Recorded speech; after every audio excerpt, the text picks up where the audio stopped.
Welcome to Smithborough. Here's a little bit of our history.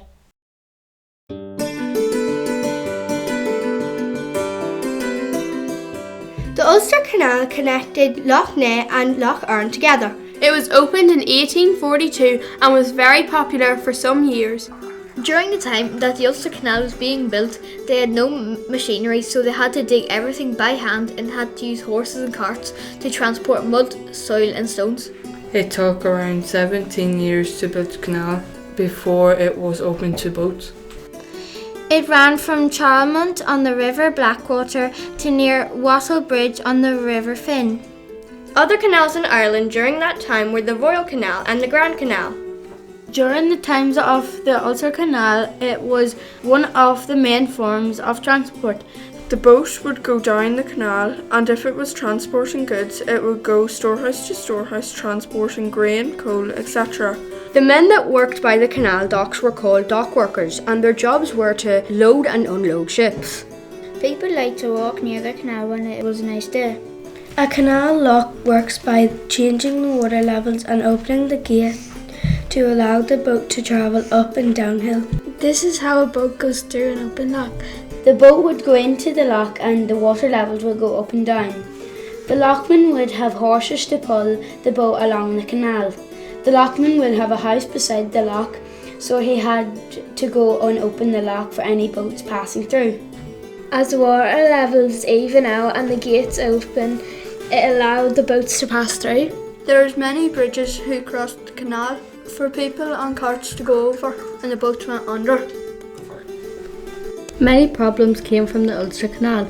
The width of the canal was too narrow, meaning bigger boats had to unload their cargo onto a smaller boat to finish their journey. Some water leaked out of the canal, so the water depth became too shallow and became difficult for boats to travel through. When the railway was invented, the canals became obsolete, meaning the railways did the job of the canal faster and easier. Even though the Ulster Canal isn't in use anymore, others like the Suez Canal and the Panama Canal are. These are modern canals. The Suez Canal in Egypt saves ships from the long journey around Africa, And Panama Canal is a shortcut saving the long journey around South America.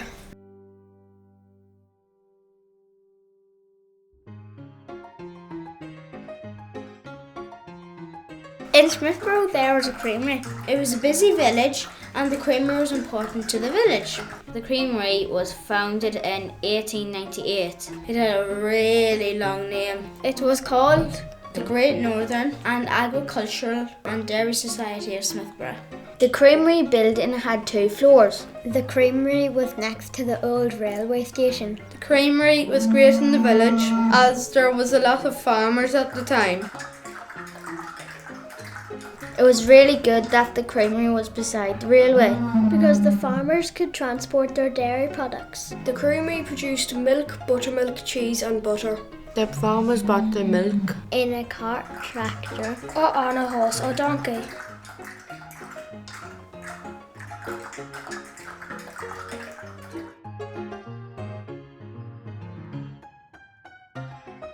In the creamery workers bought the milk from the farmers. In the late 1950s, the creamery closed for good and the building was knocked down. Nowadays, there is not a creamery in Smithborough. But there is a creamery in Monaghan town called the Town of Monaghan Co-op. The milk's brand name is Champion Milk. A lorry now goes to each farm to collect the milk. And then delivers it to the creamery in Monaghan town.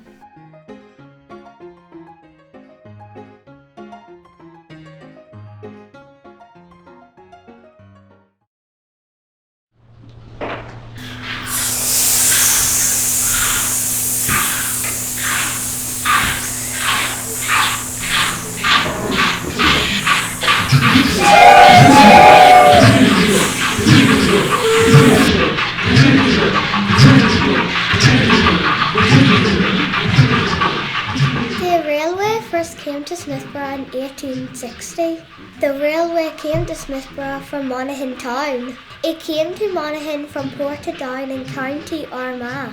When the train left Smithborough, it went to Clones.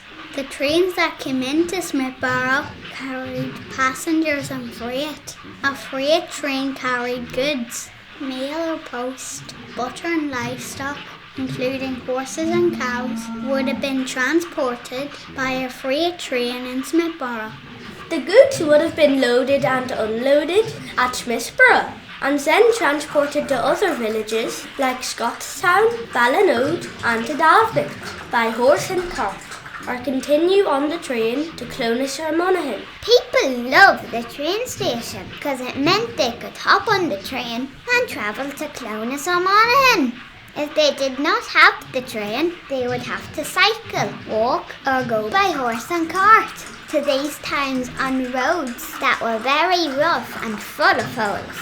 Smithborough was known as a very beautiful train station because of the lovely bricks used in the buildings.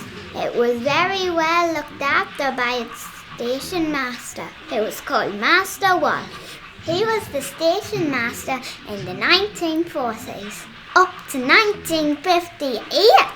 The signalman's job was to operate the railroad signals. The signals were like traffic lights for the engine drivers of the train.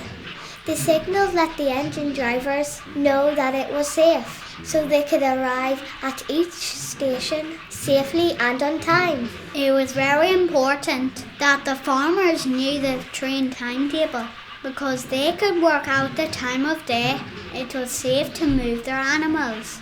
While the railway first came to Smithborough in 1860, the last passenger train stopped in Smithborough in 1957. For the next 2 years, freight trains ran the line until finally, in 1959, the train station closed forever. It's closed because more and more people started to use cars and lorries, and the creamery had closed, so there was not the need to move freight.